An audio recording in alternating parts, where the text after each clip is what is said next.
Hello student, welcome to my YouTube channel study समझ में आपका स्वागत है। तो पिछली क्लास में मैंने आप लोगों को एक्सरसाइज 1.2 चैप्टर के क्वेश्चन नंबर 5 तक कंप्लीट करवाया था और आज मैं आप लोगों को क्वेश्चन 6 और 7 करवाने वाला हूं। तो अगर वीडियो आप लोगों को अच्छा लगे तो लाइक, शेयर और सब्सक्राइब करना ना भूलें ताकि हमें भी मोटिवेशन मिले वीडियो को ज्यादा से ज्यादा बनाने का और मैं एनसीईआरटी के जितने भी क्वेश्चन है उसके एक एक सॉल्यूशन को देने में मुझे अच्छा लगे।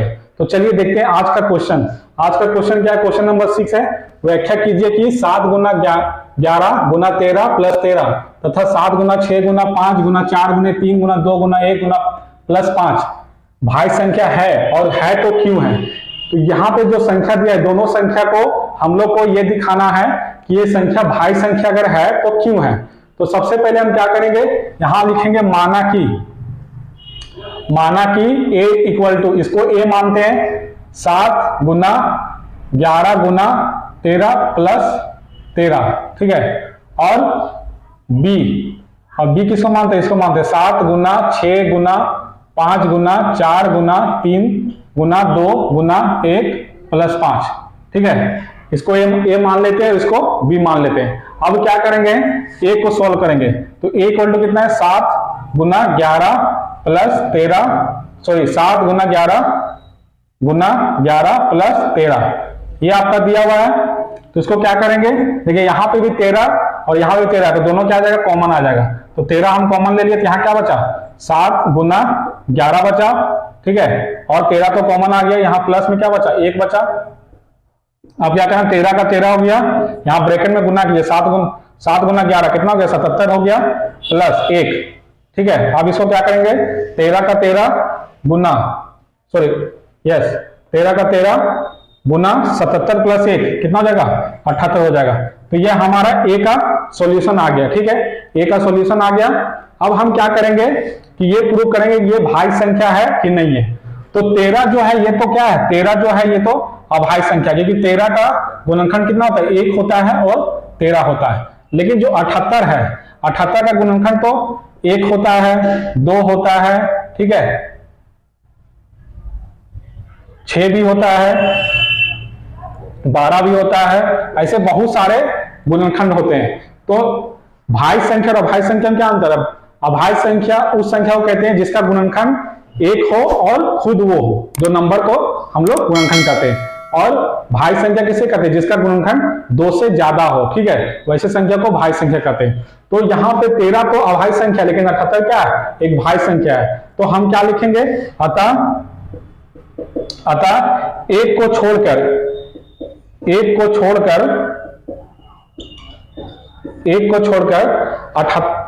मतलब 13 को छोड़कर 78 का गुणनखंड 1 से ज्यादा है, सॉरी 1 नहीं 2 से ज्यादा है, 2 से ज्यादा है। इसलिए ए एक भाज्य संख्या होगा। तो ये दोनों नंबर में 13 क्या है, 13 एक अभाज्य संख्या, लेकिन 78 क्या है, एक भाज्य संख्या। तो इसलिए ये पूरा जो नंबर है क्या बन गया, भाज्य संख्या बन गया। क्या बन गया, भाज्य संख्या। मतलब 13 को छोड़कर 78 क्या है, 78 का गुणनखंड 2 से ज्यादा है। 78 का गुणनखंड कितना है, 2 से ज्यादा है, लेकिन 13 का एक ही है। अगर यहाँ सिर्फ 13 रहता तो ये क्या हो जाता, अभाज्य संख्या हो जाता। लेकिन 78 की वजह से यहाँ पे क्या हो रहा है, 78 का गुणनखंड 2 से ज्यादा है, इसलिए ये क्या हो जाएगा, भाज्य संख्या हो जाएगा। इसी तरह हम लोग बी को देखते हैं, बी क्या भाज्य संख्या है कि नहीं है, इसको भी प्रूव करेंगे।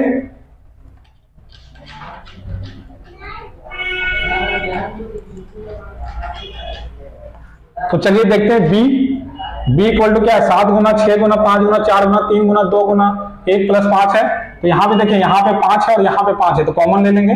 5 कॉमन, यहाँ क्या बना, 7 गुना 6 गुना 4 गुना 3 गुना 2 गुना 1, और यहाँ पे 5 तो कॉमन आ गया, यहाँ कितना बचा, 1 बचा।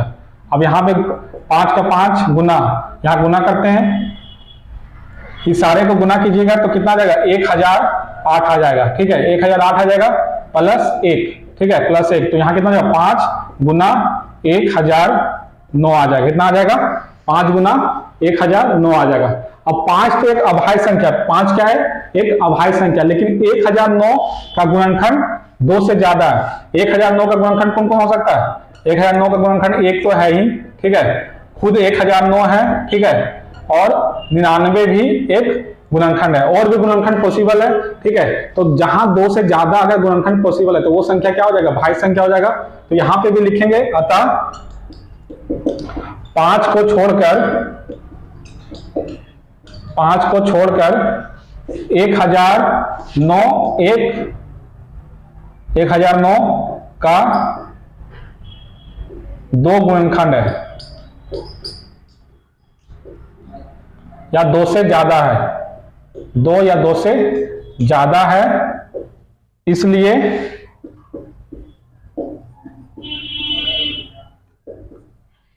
बी एक भाज्य संख्या होगा, ठीक है। तो बी में क्या था? बी में 5 एक अभाज्य संख्या था, लेकिन 1009 का जब गुणनखंड करते हैं तो इसका क्या आता है? 2 से ज्यादा गुणनखंड आता है। तो किसी भी संख्या का गुणनखंड अगर 2 से ज्यादा है तो उस संख्या को भाज्य संख्या कहते हैं। इसलिए जब ये इससे मल्टीप्लाई होगा तो पूरा बी क्या बन जाएगा? एक भाज्य संख्या बन जाएगा, ठीक है। तो क्वेश्चन नंबर 6 आप लोग अच्छे से समझेंगे। तो चलिए देखते हैं क्वेश्चन नंबर 7, ठीक है। क्वेश्चन नंबर 7 को चलिए देखते हैं। क्वेश्चन नंबर 7, क्वेश्चन नंबर 7 क्या कहता है? किसी खेल के मैदान में एक वृत्ताकार रास्ता बना हुआ है, ठीक है। किसी खेल के मैदान में एक वृत्ताकार रास्ता बना हुआ है। खेल के इस मैदान का एक चक्कर लगाने में मोनिका को 18 मिनट लगते हैं, ठीक है। इस खेल के मैदान में एक चक्कर लगाने के लिए मोनिका को कितना लगता है? 18 मिनट लगते हैं। जबकि इसी मैदान का एक चक्कर लगाने में शशि को कितना लगते हैं? 12 मिनट लगते हैं। शशि को कितना लगता है? 12 मिनट लगता है। मतलब कि एक मैदान है जो वृत्ताकार है, ठीक है, और मोनिका को कितना लगता है? 18 मिनट लगता है एक चक्कर लगाने में, वही शशि को कितना लगता है? 12 मिनट लगता है। तो यदि वे दोनों एक ही स्थान से और एक ही समय पर चलना शुरू करके एक ही दिशा में चले तो कितने समय बाद वे पुनः प्रारंभिक स्थान पर मिलेंगे? अगर वे एक ही जगह से और एक ही समय में दोनों चलना स्टार्ट करें तो कितने समय के बाद ये दोनों मिलेंगे? तो चलिए सबसे पहले हम लिख लेते हैं कि एक चक्कर मैदान के एक चक्कर लगाने में मोनिका के द्वारा लगा समय इक्वल टू कितना हो गया? 18 मिनट हो गया। और मैदान के एक चक्कर लगाने में शशि के द्वारा लगा समय कितना हो गया? 12 मिनट हो गया। तो अगर मान लीजिए कि ये एक वृत्ताकार रास्ता है, ठीक है, मैदान है, वृत्ताकार मैदान है, और इसमें अगर मान लीजिए कि यहां से शशि भी स्टार्ट करता है, शशि को ऐसे डिनोट करते हैं, और मोनिका भी स्टार्ट करती है, ठीक है। इस जगह पे शशि भी स्टार्ट करता है, मोनिका भी स्टार्ट करता है। तो अगर मोनिका एक चक्कर लगाती है तो उसे 18 मिनट लगता है, और शशि लगाता है तो कितना लगता है? 12 मिनट लगता है। तो मोनिका इससे पहले यहां पहुंच जाएगी और शशि कहीं पे इधर ही रहेगा, ठीक है। तो मोनिका को फिर एक चक्कर इससे पहले लगाएगी, तब जाके क्या होगा? बीच में कहीं पे मिलेगा, ठीक है, बीच में कहीं मिलेगा। तो इसका मतलब क्या है कि यहाँ पे मिनिमम टाइम नहीं पूछा, यहाँ पे मैक्सिमम टाइम पूछ रहा है, ठीक है, मैक्सिमम पूछ रहा है। तो इसका मतलब यहाँ पे क्या निकालना है? एलसीएम निकालना है कि कहां पे एग्जैक्ट मिलेगा। तो हम लोग क्या करना पड़ेगा? ये दोनों जो समय दिया हुआ है इसका एलसीएम निकालेंगे। अगर इसका एलसीएम निकालेंगे तो पता चल जाएगा कि ये कितने समय बाद पुनः प्रारंभिक स्थान पर मिले, मतलब कितने समय के बाद ये लोग मिलेंगे। तो हम क्या करेंगे? एलसीएम निकालेंगे। किसका एलसीएम निकालेंगे? 18 और 12 का एलसीएम निकालेंगे, ठीक है, 18 और 12 का एलसीएम निकालेंगे। तो चलिए निकालते हैं एलसीएम 18 और 12 का। तो 18 और 12 का एलसीएम कैसे निकालेंगे? यहाँ पे 18 लिखेंगे और 12 लिखेंगे। अब यहाँ पे देखेंगे कि सेम पहाड़ा से जाना चाहिए, तो कौन सा पहाड़ा जाएगा? या तो फिर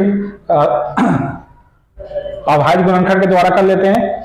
तो 18 को लिखते हैं, 18 को 2 9 18 हो गया, ठीक है, 3 3 9 हो गया। उसी तरह 12 का देते हैं, 2 छक 12 हो गया, 2 तिया 6 हो गया, फिर 3 एकम 3 हो गया, यहाँ पे 3 एकम 3 कर दीजिए।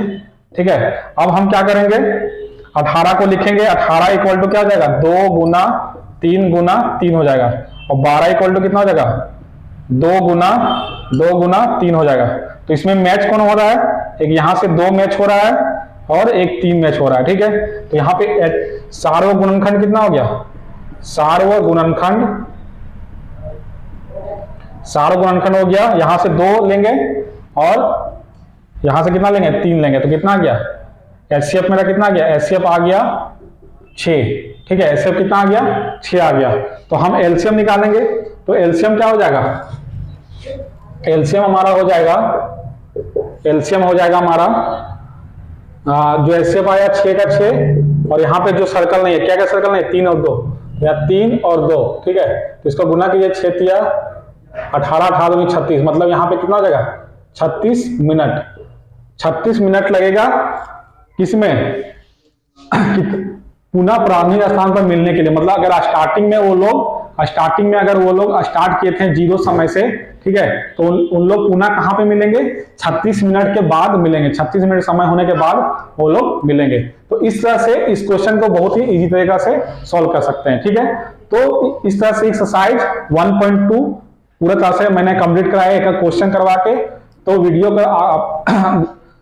को आप लोगों को अगर अच्छा लगे तो लाइक करें, शेयर करें और सब्सक्राइब करें। तो चलिए नेक्स्ट क्लास में एक्सरसाइज नंबर 1.3 देखेंगे। Thank you.